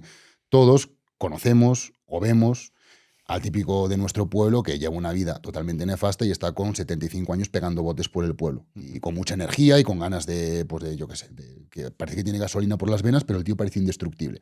Y luego todos conocemos pues, a una persona, a lo mejor de nuestra edad, pues que ha tenido algún contratiempo de salud. Entonces, la genética es muy importante. Claro. ¿Qué sucede? Que no podemos utilizar esto, por ejemplo, pues es que yo tengo colesterolemia familiar, ¿vale? Pero eso no puede servir de excusa para que tú no intentes poner las herramientas suficientes, en este caso a través de la alimentación, para intentar alargar ese chicle de la longevidad. Entonces, con la alimentación sí que se puede trabajar en ser más longevo. Hay herramientas como, por ejemplo, reducir el consumo de grasas saturadas, de colesterol dietético y centrarnos en una alimentación más vegetal, basada en vegetales integrales. Sí que tenemos suficiente evidencia como para decir que quizás sea el patrón más óptimo si lo que buscamos es estar pegando botes no con 75 años, sino incluso con 90 o 100. Vale, alguien nos está viendo desde casa y dice, vale, qué bien suena eso de vegetales integrales, pero ¿qué es eso? O sea, ¿qué grupos de alimentos le dirías a alguien que son los que tú ves que más pueden conducir a una vida longeva y saludable? Todo tipo de base de hortalizas, cereal completo con su cáscara, o sea, pensemos por ejemplo en arroz integral, legumbres, crucíferas, toda la familia realmente piensan lo que viene de la tierra de forma completa, pues eso es lo que yo incluiría como base de la alimentación. Y si además añadimos el matiz de a cuanto más mejor, pues cuantos más alimentos desplacemos con esta premisa, mejor. Vale. ¿Yo me puedo comer unos 2 huevos a la semana o un filete de ternera? Bueno, puedes, pero si buscas realmente lo óptimo, planteándolo desde la salud. Claro. Es que el hedonismo, es que yo me crié siempre con, con café con mantequilla y me gusta mucho, ¿vale? Pues si es por hedonismo, vale, pero si lo que buscas es vivir 100 años, la elección más inteligente... Tienes que tener en cuenta ese coste de oportunidad, ¿no? Correcto. Que estás desplazando esos que tú has dicho Eso ahora es. mismo. Vale. Y una pregunta curiosa. ¿Se pueden mezclar objetivos físicos con objetivos de longevidad?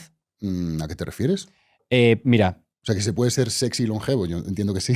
Quiero decir, me refiero a que tú quieres ganar masa muscular, pero quieres ser longevo. Es decir, comer como tú has dicho te va a evitar que puedas, por ejemplo, ganar masa muscular. Porque escuchamos normalmente pues, que los que comen verduras y tal pues son personas delgaditas, son personas tal. Y quizá alguien dice, sí, eso está muy bien, pero yo quiero ponerme fuerte y tal. Y así no puedo hacerlo. ¿Es cierto eso? No, eso es un sesgo o varios sesgos cognitivos al mismo tiempo que relacionamos una dieta basada en vegetales integrales con la típica persona hippie que está meditando encima de una piedra al sol. Entonces, si tú relacionas eso o incluso lo relacionas con corrientes políticas de Agenda 2030, que yo digo, hombre, si tú haces esa conexión de punto invisible, pues yo ahí no puedo debatir porque honestamente no sé exactamente lo que es la Agenda 2030 ni soy un hippie. Entonces, si tú entrenas, aportas las calorías necesarias y los nutrientes, te puedes poner súper fuerte y tenemos culturistas que han competido en el Mister Olympia que eran veganos, pero no han ganado, vale, pero no han ganado por culpa de ser veganos o no han ganado por otras cosas. Otras cosas, claro. Entonces, lo que quiero decir es que sí se puede, aunque de cara a buscar la longevidad, quizás lo que es hacer un deporte donde la ganancia de masa muscular sea el fin último, pues quizás tampoco sea la mejor forma de llevar el cuerpo al límite. Pero bueno, que por la alimentación, sí. No es incompatible, ¿no? Es que yo Para lo nada. escucho a cada rato. No, sí, será lo mejor, pero yo quiero estar fuerte y tal, y así no se puede. O sea, mito desterrado, ¿no? Correcto, puedes estar fuerte igual. Perfecto. Cambiando un poco de tema, ¿crees que para vivir más es interesante el déficit calórico? Es decir, me explico. Hay experimentos en animales que se ve que los ratones que alimentan con un 25% menos de las calorías que necesitan diariamente, cosas que decías tú de mantenimiento para las funciones corporales y moverse y tal, viven más que los que comen las calorías que necesitan. ¿Lo ves en humanos interesante? Lo que aquí tenemos que tener claro es que aunque compartamos gran parte del genoma con los ratones, su longevidad no tiene nada que ver con la nuestra. Entonces, aparte que son estudios que se han replicado mucho en ratones y que sí se ve esta tendencia, en humanos no. Entonces, lo que hay que, si vamos a la evidencia científica, que es lo mejor que tenemos para tomar decisiones de cuanto a salud, lo que sí tenemos evidencia es que a cuantos más vegetales integrales, mejor. Con lo cual, establecer un 25% de déficit calórico en un humano a lo largo de la vida, a mí honestamente no me apetece. No creo que sea lo que me haga más feliz y como además tampoco tengo evidencia como para tomar esa decisión, pues digo, pues elijo optar por vegetales integrales que sí tengo evidencia y lo demás, pues bueno, quien lo quiera probar, pues está bien, pero no. Es la misma respuesta, recuerdo que nos dio la doctora Diana Arguisolo, Sí. ¿no? Que ella decía, sí se ve, pero ¿a qué precio? ¿No? Aquellos Claro. ratones que se les caía el pelo, que estaban los pobres, tal. Vale, Claro. vale. Y la restricción proteica, que también hay evidencia pues, de reducir la ingesta de aminoácidos sulfurados y tal, ¿va por el mismo camino? No soy un experto en esto ni mucho menos, pero sí que conversando con algunas personas que sí dominan mucho este tema, sí que me han comentado esto de los aminoácidos azufrados y demás, pero una vez más son estudios en animales. No he investigado lo suficiente, por ser honesto, pero es que tampoco me parece una medida que sea práctica de tomar en el día a día. Entonces, tener que estar limitando la proteína cuando yo no lo veo práctico. Lo que decía esa doctora, que ya pero a qué coste, o sea, ¿me compensa realmente?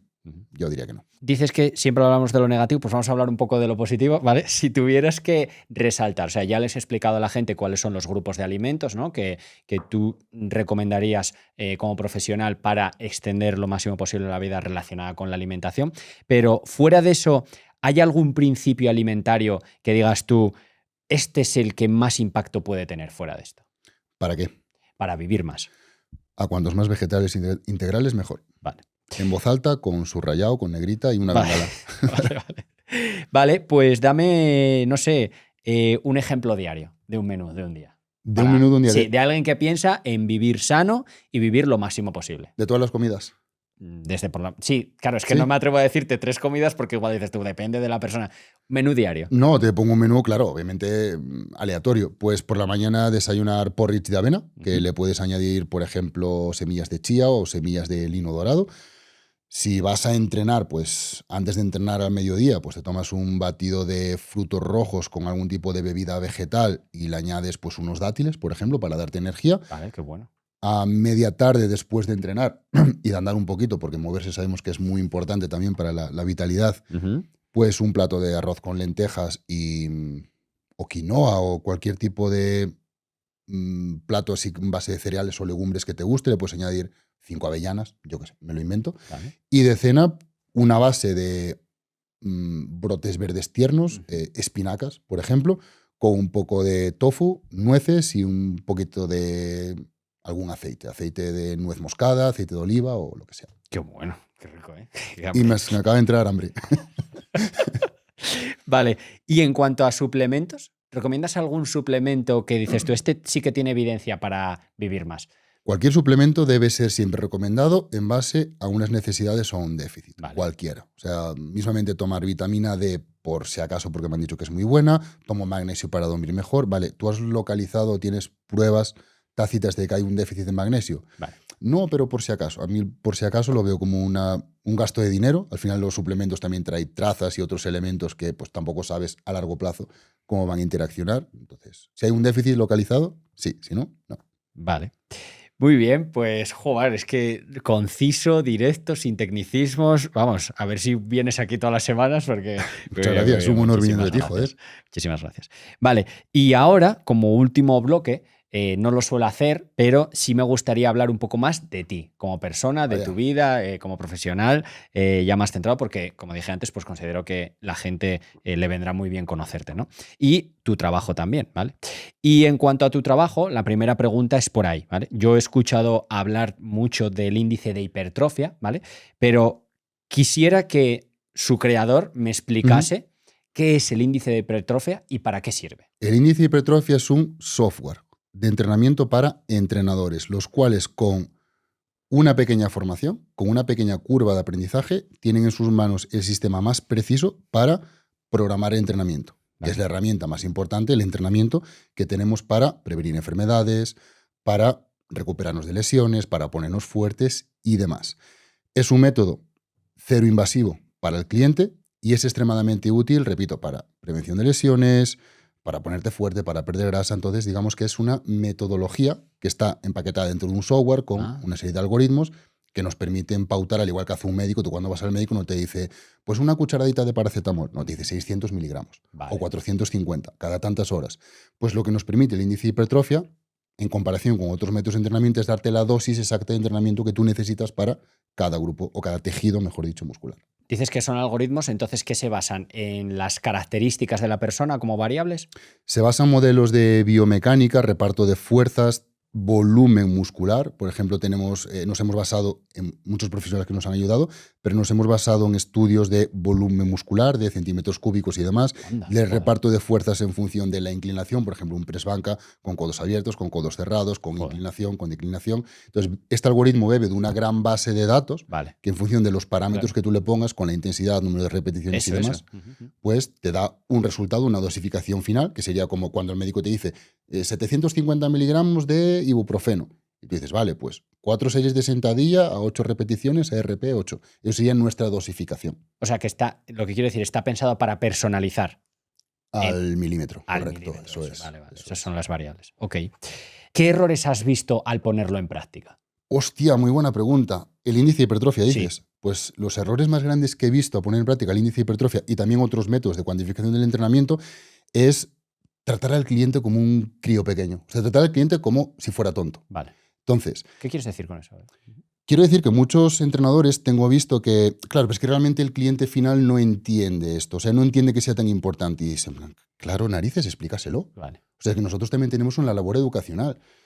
Es que, llevándolo a la nutrición, es que la gente no entiende realmente el beneficio que pueden tener las legumbres. Claro, es que no tienen por qué entenderlo. Es que nuestra labor como profesionales también es educarlos. Vale. Ya, pero es que no quieren aprender sobre el RPE o sobre el RIR. Claro, porque no entienden el beneficio. Pero si te contratan y tú le dices, oye, me parece muy bien como estamos entrenando, ya llevamos 2 semanas trabajando juntos, vamos a empezar a medir la intensidad. ¿Por qué para ti esto es importante? Pues porque nos va a permitir ajustar mucho mejor las variables, ver cómo te recuperas, verás cómo, yo qué sé, pues se reduce mejor cintura porque controlamos mejor la fatiga. O sea, una serie de beneficios que tú le trasladas al cliente, que lo estás tratando como una persona inteligente y eso te lo va a devolver 100% con gratificación y con fidelidad. Vale. ¿Por qué? Porque hay, muy pocos no, hay muchos entrenadores, pero creo que son los que menos los que tratan al cliente como una persona adulta. Y siempre pongo el ejemplo, yo no tengo ni idea de informática, soy la persona más torpe que te puedas imaginar, aunque hayamos desarrollado el índice de hipertrofia. Pero yo cuando voy a comprar un ordenador, si el dependiente me dice, pues esto es lo mejor que tenemos, hostia, no sabes ni lo que necesito. En cambio, si le digo, pues mira, pues a mí me gusta jugar a videojuegos, y me dicen, pues este tiene muy buena RAM, y yo le pregunto, ¿pero qué es la RAM? Pues te permite tener mejor no sé qué, tal de gráficos. Pues ya entiendo un beneficio que tiene ese ordenador frente a otros. Y esto es lo que nosotros como profesionales deberíamos hacer con cada cliente. Cuando lo tratas como una persona con un IQ razonable y no como un niño, como, joder, te gusta que te traten a ti cuando vas a comprar Claro. un ordenador, un coche o lo que sea, pues la relación se hace mucho más madura entre el cliente y tú. Y esto es un error que veo en muchos entrenadores. Y que, si tuvieras que explicarle a alguien qué ventajas tiene sobre otros métodos de cuantificación de entrenamiento como el Stress Index, ¿no? O el tonelaje o las series efectivas por grupo muscular, ¿cómo lo Vale, explicarías? tengo que poner un poco técnico, si se me permite. Bueno, sí, Sí. estamos en el bloque de tecnicismos, claro. Sí. El tonelaje se ha utilizado históricamente para cuantificar el entrenamiento, pero tiene grandes errores. Por ejemplo, ¿es lo mismo hacer 100 repeticiones con 10 kilos que 10 repeticiones con 100 kilos? A efectos de tonelaje, sí. Sí, claro. A pero efectos de resultados en el cansancio y tal, físico, ni de broma. Entonces, el tonelaje tiene importantes imprecisiones. Las series efectivas, para los que no sean entrenadores, significa que yo, por ejemplo, cuando hago 3 series de press banca y 4 series de cruces de poleas para pectoral, pues en total son 7 series efectivas. Pero 7 series efectivas, ¿para qué? Porque, por ejemplo, en el cruce para pectoral, el tríceps interviene menos. El deltoides anterior, más o menos que en un press banca. Vale, pero ¿cuánto menos? ¿Cuánto más? Hay gente que dice, claro, en un press banca para el tríceps lo contamos como media serie efectiva y para el deltoides anterior como un cuarto de serie efectiva. Yo digo, vale, y si en lugar de un press banca plano es inclinado, es más de un cuarto menos. Y además, en el caso de que sea más o menos, ¿cuánto más o cuánto menos? O sea, no somos precisos. Es como si el médico, repito, te diera paracetamol a cucharadas.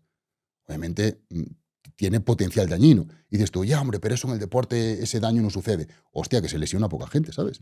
Y la gente se atasca, llega a puntos que no sabe cómo mejorar más su físico porque no hay ese nivel de precisión. Y eso es lo que nos permite el índice de hipertrofia. El Stress Index, que lo has mencionado, nos acercaba un poco, pero, por ejemplo, no distingue entre una sentadilla y una extensión de cuádriceps. Entonces, en la sentadilla hay mucha más musculatura implicada. Obviamente, puedes añadir modificadores, o sea, bonificadores, que se descuente, pero falta precisión. Vale. Lo que nos da el índice de hipertrofia es precisión. Al igual que cuando montas en avión, quieres que el piloto del avión tenga instrumental que sea preciso, que te marque bien la altura, la dirección, la velocidad. Esto es lo que te da el índice de hipertrofia. Vale. Es decir, el entrenador tiene un instrumental que le permite pautar con precisión el entrenamiento. O sea, está muy controlado el flujo de información, digamos. No se puede escapar por ninguna variable ni por ningún sitio. Lo más que podemos a día de hoy, porque aún no está finalizado. Seguimos trabajando en que sea más preciso. Y entre la gente que le va bien utilizando el índice de hipertrofia, entrenadores me imagino, ¿ves algún patrón que se repite? ¿Patrón de qué sentido? Patrón de que digas tú, vale, pues si se utiliza así, efectivamente funciona. Desde el aspecto del entrenador, como persona importante Porque eso es para usarlo entrenadores, entiendo. O Co- también lo puede el usar entrenador le da servicio a los clientes con este usuarios. software. O sea, ¿un usuario puede tener ese software? A día de hoy no. Queremos tender hacia eso, como hacer una especie de MyFitnessPal, en el Vale. cual el usuario pues meta una especie de características y el propio software con inteligencia artificial pues sea tan inteligente que te devuelva esa información. Pero a día de hoy, ese nivel de razonamiento, como aún no lo hemos llegado a ese punto de precisión, digamos que necesitamos una cabeza humana que piense para eso. Entonces, el que pauta ahí es el entrenador. Lo que hemos visto es que los entrenadores que lo pautan adecuadamente y se lo saben mostrar a sus clientes, adquieren un nivel de excelencia que los diferencia en el mercado. Porque a día de hoy hay muchos entrenadores que son buenos, muchos entrenadores buenos, pero no hay tantos entrenadores que sean muy buenos. Y esos entrenadores que pegan un salto en la calidad, eso se ve repercutido en cómo se siente el cliente de atendido, cómo siente que responde el físico del cliente y también a nivel de negocio del entrenador. O sea, la diferencia con todo lo demás es, digamos, suficiente como para que se note. Y ahora pasando un poco más allá del índice de hipertrofia, que te agradezco mucho cómo lo has explicado, porque hasta yo lo he entendido, o sea que genial. La historia de Marcos, ¿no? O sea, cómo Marcos Gómez pasa de ser fontanero a cambiar miles de vidas a través del asesoramiento. Joder, tío, qué bonito. Sí, Qué sí. buen 10. ¿Cómo? O sea, es una historia que... Pues, como la típica historia del sueño americano, ¿sabes? vale, no sé a quién le puede interesar mi historia en concreto, pero... Seguro que sí, porque hay gente viéndonos que le apasiona esto, que quiere dar el salto, pero lo típico, no se atreve, no encuentra estímulos, pues lo típico, me va a ir Vale. mal. Un ejemplo de una persona como tú puede decir, oye, pues mira, sí que se puede hacer. Vale, pues partimos de una base en que tengo muy pocas habilidades sociales, o tenía, soy muy introvertido, pero tengo mucha ilusión. Entonces, ese punto que tú planteas, entiendo que hay muchas personas que tienen vergüenza o dicen, yo Vergüenza es realmente, una buena. sí, claro, no me voy a poder dedicar a eso. Si vas con la humildad suficiente de que sabes que te puedes equivocar y que puede venir una persona con 200.000 seguidores en redes sociales que te dice, oye, eso que has dicho está mal. Y tú tienes la suficiente humildad como para decir, hostia, pues no lo sabía, lo estudiaré, lo cambiaré o lo que sea. Lo que quiero decir es que la vergüenza la vas a tener, ese síndrome del impostor lo vas a tener, pero si tienes la suficiente ilusión como para decir, tío, a mí me mola el entrenamiento o la nutrición, yo voy a publicar, voy a hacerlo, voy a intentar ayudar a la gente. Porque aunque tú seas un 2 como entrenador y veas a los 10, tío, por debajo del 2 hay un 1 y hay un 0. Hay gente que necesita lo que tú le vas a decir. Y con esa ilusión es como empecé yo, con mucho miedo, con mucha vergüenza, pero tío, a base de la repetición, que es lo que hablábamos antes, la gente al final dice, joder, pues este tío es consistente publicando, que eso también dice mucho. Si te vas a empezar a publicar en redes sociales, no publiques 3 meses y luego te vayas. No publiques luego 2 meses y luego te vayas. Eso, la gente, aunque tú pienses que no, la gente observa. Y esa inconsistencia se nota. Entonces, si realmente tienes ilusión de verdad, no por el dinero, no porque la gente te reconozca, sino tienes ilusión por el entrenamiento, comparte lo que sabes. Fórmate, vete aprendiendo y vete compartiendo. O sea, que dirías que lo que a ti te llevó a cumplir un sueño, digámoslo así, Sí. bueno, no sé si estoy adelantando. Yo estoy viviendo un puto sueño. Sí. Un sueño, ¿vale? Sí. Ha sido simplemente, bueno, simplemente no, pero la base de la constancia, digamos. 100%. Vale. Qué bueno. La perseverancia, sí. Vale, mira, hablabas de la vergüenza. Yo me acuerdo, voy a contar algo de mi vida también, aunque no sea esto un monólogo. Yo me acuerdo de pequeño que una señora de mi pueblo, que en paz descanse ya, que falleció, que era muy buena, que se llamaba Pura, me ofrecía manzanas. Y al principio yo no quería aceptar las manzanas. O sea, ella me daba una manzana y yo, no, tranquila, que ya comí en mi casa y ya tal, no sé qué. Hasta que fui cogiendo más confianza con ella. Vivía justo al lado de mi casa, ¿eh? Fui cogiendo más confianza con ella y tal, y al final acabé confesándole. Me decía, pero toma una manzana. Y yo, no, que me da vergüenza. Y me dijo ella, el que tiene vergüenza ni come ni almuerza. Y dije yo, gran verdad. Me cago en la leche, chaval, se me desbloqueó desde aquel momento. Y dije, pues es cierto, te ha pescado una manzana. Y oye, ¿tú sabes lo que disfrutaba yo comiendo una manzana, hablando? Ella estaba en la ventana y yo sentado en una acera que había enfrente y escuchando las historias, lo que me hubiera perdido si no hubiera... Y es verdad, ¿eh? ¿Qué razón tienen los antiguos, cuidado? 100%. Y es que además hay mucha gente que dice lo típico, ya, pero es que yo las historias no las sé hacer bien, es que yo, tío, pues hazlo feo, pero hazlo. O sea, ya habrá tiempo de hacerlo bonito. Hay un consejo de MrBeast, que, bueno, es el mayor youtuber que hay en el mundo, o no sé si ahora hay alguno que le haya pasado por delante, pero entiendo que no. Y he visto en una entrevista que alguien le preguntó, oye, ¿cómo puedo hacer para ser buen youtuber? Publica 100 vídeos y lo sabrás. O sea, si publicas 100 vídeos vas a saber que vas cogiendo experiencia. Correcto, vas aprendiendo. O sea, a base de repetición, de publicar todos los días, ves lo que funciona en Instagram, ves lo que la gente te pide. La gente te va a dejar comentarios. En los primeros 15 posts, no, pero en el 16 a lo mejor te dejan un comentario. Entonces, a base de repetición vas aprendiendo. Y vas cogiendo tu estilo, ¿no? Porque de esto que tú a lo mejor no te pasa que ves vídeos tuyos de hace muchos años y dices tú, madre mía. Sí. Entonces, claro, qué importante es lo que estás diciendo, sí, 100%. Sí. Vale, te iba a preguntar por un consejo para alguien que empieza a divulgar, pero bueno, más o menos ya lo has respondido, ¿no? Fórmate mucho, siempre en todo. Respeto por la gente con la que estás divulgando, ¿no? Me imagino. Casi lo diría también, hombre, respeto hacia todo el mundo. O sea, hacia todo el mundo. Hacia tus padres, hacia la gente que claro, está divulgando. Pero bueno, es que a ver, voy a aterrizártelo un poco. Hoy en día hay estrategias que son, pues, a cualquier precio gana seguidores, dieta carnívora, toma 200 gramos de sal cada 20 minutos... Estoy exagerando, ¿no? Pero, bueno, sí. Dieta carnívora no estoy exagerando. Llevándole la excentricidad al límite. Y claro, sí. Y se dan cursos diciendo que la gente tiene que hacer eso y es cierto, se crece muy rápido, ¿no? Entonces, ¿cómo lo ves esa forma de crecimiento? Yo casi lo que diría es que nunca te vincules emocionalmente a una idea. O sea, aférrate a algo, porque normalmente somos seres humanos si nos posicionamos en algo por comodidad, pero no te aferres emocionalmente. Y mismamente yo he defendido cosas hace 5 años que a día de hoy no defiendo. Y no lo veo como algo malo, es decir... hazlo y ya está, siempre con respeto y demás, claro. ¿no? Pero eso es. O sea, sí. Tú lo que has dicho, estudia y siempre mantén ese respeto. Y oye, si tienes que rectificar o tienes que cambiar, joder, es que somos seres humanos y vamos evolucionando y estudiando, es que no hay otra, ¿no? Vale, una clave, o bueno, te voy a pedir una, pero si quieres dar 2, las que quieras, para crear un servicio de asesoramiento del que nadie se quiera ir. Por éxito. No porque están enganchados de ninguna manera, sino por éxito. Si te consideras un tío válido, o una tía válida, un tío listo, un tío capaz, trata a tus clientes como personas válidas y capaces. Lo engancho con el punto de antes. Lo entiendo. Trata a la gente como adultos. Porque si tú sabes que das un servicio muy bueno, la gente lo sabe valorar si se lo explicas bien. O sea, no trates a la gente como idiotas. Porque si tratas a tus clientes como idiotas, en el fondo es una proyección, un reflejo de también la capacidad que tú tienes por dentro, ¿no?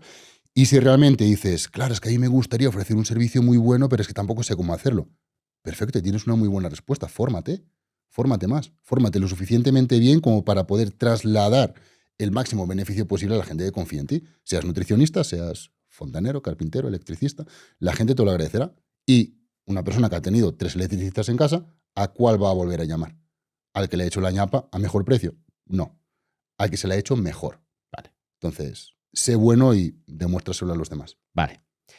Marcos ahora está viviendo un sueño, ¿no? Con su Parezco Tabet, esto es literalmente un sueño. Su pareja, su negocio, ha ayudado a miles de personas, le va muy bien. Pero una vez que Marcos me ha contado un pajarito que levantó 190 kilos en press de banca, Hace mucho de eso. tuvo una lesión grave Sí. y sintió que su vida no tenía sentido. Cayó en un pozo.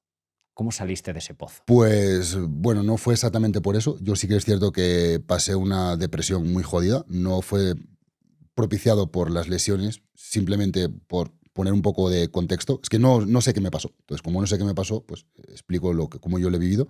Yo trabajaba en un gimnasio, bueno, de hecho trabajaba en 2, me gustaba mucho el entrenamiento y cogí trabajo en 2 gimnasios. Y iba a entrenar siempre, entrenaba en uno de ellos y pues como que fui perdiendo las ganas y algún día pues abandonaba el entrenamiento antes de tiempo, como que salía antes, entrenaba antes de trabajar y había días que paraba antes del entrenamiento para salir a dar un paseo. Y como que no sabía qué me pasaba, pero estaba como muy reflexivo, raro y demás. Y un día simplemente fui a entrenar, siempre iba 1 hora y media antes o así de entrenar a trabajar, y me senté en un banco que había allí y no fui capaz de entrenar. Y no sabía qué me pasaba.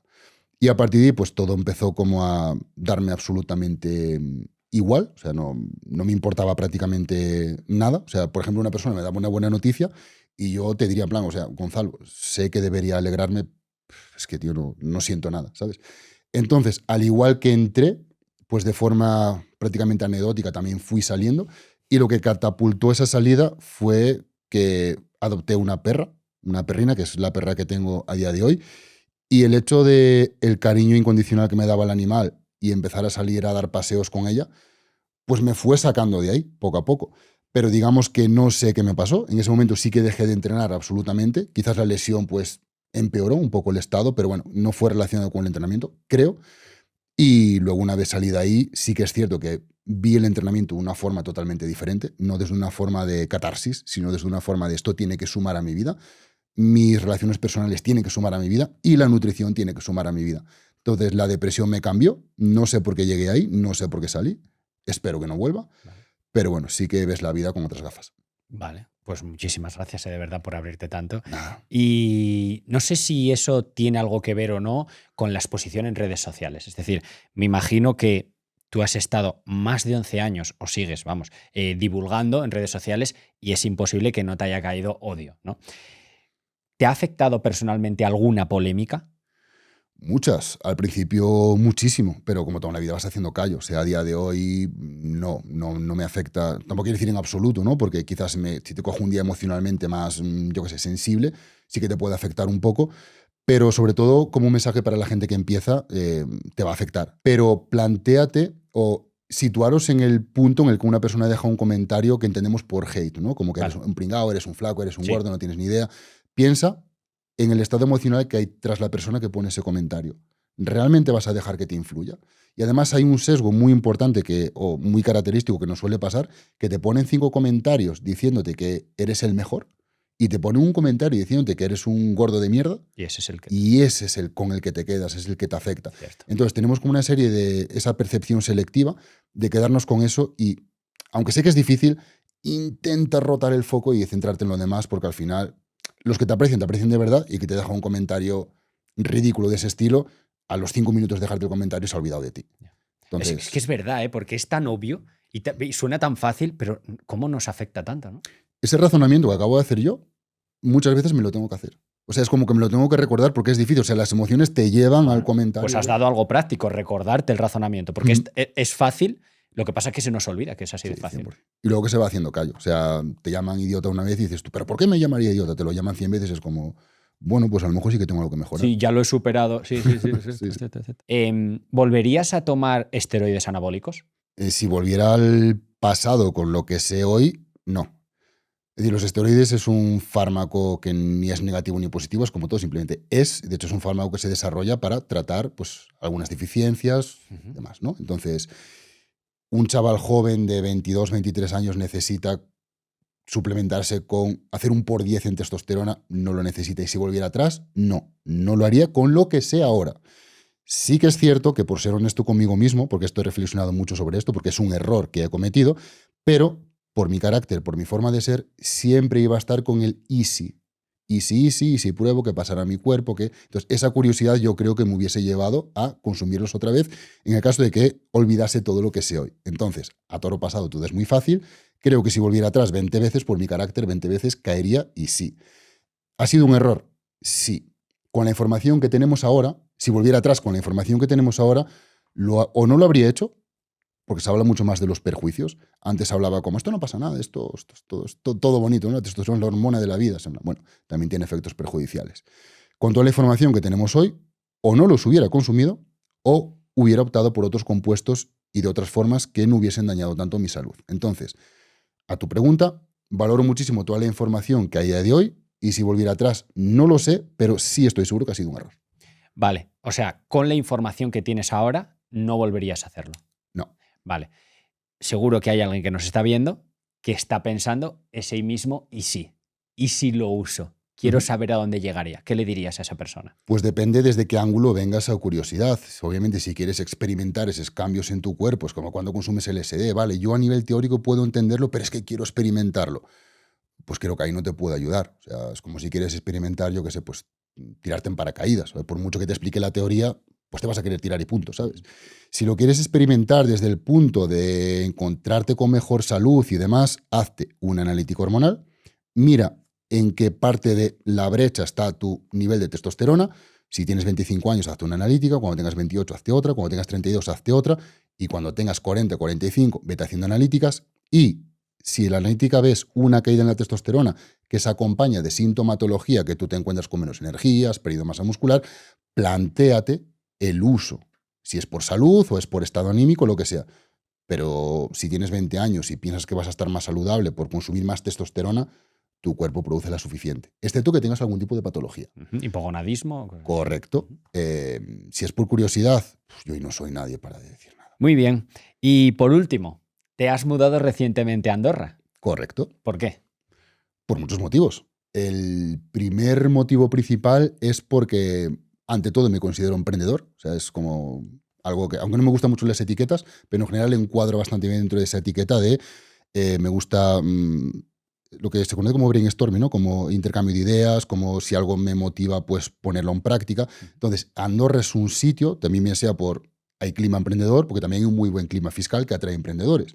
Entonces, en cada cena, en cada comida, en cada quedada con gente de Andorra, me vuelvo a casa con unas ganas de hacer cosas y una motivación y un aprendizaje. Es como que soy el pez más pequeño de la pecera y eso me motiva muchísimo. Creía que eso lo iba a tener aquí y al venir aquí pues lo he confirmado. He venido un día de visita y dije, este es mi lugar. Y luego, pues, que si buscáis Andorra en YouTube, veréis que es todo montaña, ríos, piedras, animales, pájaros. O sea, yo estoy enamorado, o sea, estoy hiper enamorado. Por no ser hipócrita, el entorno fiscal también ayuda. Hay como diferentes climas, ¿no? Hay el clima de naturaleza, el clima del emprendimiento, el clima fiscal, todo eso ayuda. Y yo llevo aquí muy poco, creo que unos 3 meses, pero estoy súper feliz, súper feliz. La gente que hay por aquí, todo, soy súper feliz. La verdad que Andorra es una pasada. Es una pasada. La verdad, te doy la razón porque es impresionante. Muy bien, pues hemos llegado al final. Yo os avisé que merecía la pena escucharle y conocerle, así que si quieres despedirte un poco de la gente, mirando a cámara o mirándome a mí, transmitiéndoles quizá de todo lo que hemos hablado, pues un mensaje con el que te gustaría que se quedasen de última hora, ¿qué dirías a la gente? Mira, se me viene a la cabeza una frase que dijo Topuria que se me quedó muy marcada, que es respecto a la vergüenza, que es que con 18 años crees que todo el mundo está en contra tuya y habla de ti, con 30 años pues crees que hay bastante gente que habla de ti, y con 60 años te das cuenta que nadie habla de ti, a muy poca gente le importas. Entonces, si realmente quieres dedicarte a la nutrición, al entrenamiento o a hacer ganchillo, hazlo. O sea, con vergüenza, con miedo, hazlo. Porque yo creo que la vida pasa muy rápido, a mí los últimos 10 años se me han pasado muy rápidos, y que solo tenemos una bala, una oportunidad. Así que con más o menos miedo hay que darle. Tremenda reflexión. Muchísimas gracias, Marcos. Y vosotros. recordad que tenéis sus redes sociales en la descripción, aunque bueno, la mayoría seguro que ya le conocéis, pero si no, tenéis las redes sociales para que le sigáis, os lo recomiendo fuertemente. Y por mi parte, pues nada más, que espero que hayáis disfrutado del episodio, que os haya servido como siempre y nos vemos en el próximo. Chao, chao.